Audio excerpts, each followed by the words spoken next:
Okay, so in this video we're going to be looking at qualitative AAS analysis, so atomic absorption spectroscopy analysis.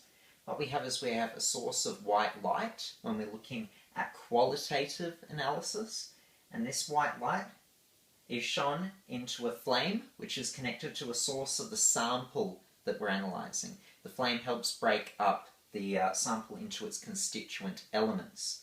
From this, we know that there are different atoms, and each atom absorbs and emits unique wavelengths of light.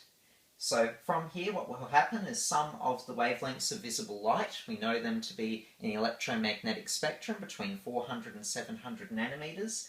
Some of them will be absorbed by the actual atom, and then they'll be emitted off in different directions all over the place.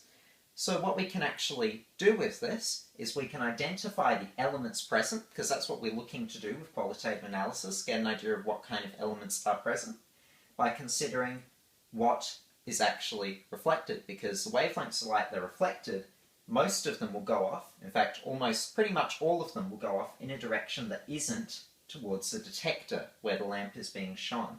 And as a result of that, this detector will actually pick up the wavelengths of light which have a reduced intensity from the original lamp. That reduced intensity is because there's some of these wavelengths of photons have all gone off in different directions.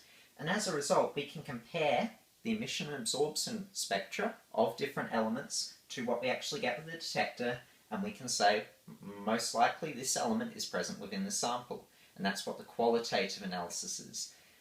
Again, just by considering that drop in intensity. So the key thing to get out of this is the spectrometer detects wavelengths of light with reduced intensity, and that can help link it to elements. So again, just to recap, one thing to point out is that only specific wavelengths of light will actually be absorbed by an atom, and these have to correspond to those energy levels that you've probably heard about. But apart from that, qualitative analysis is reasonably straightforward.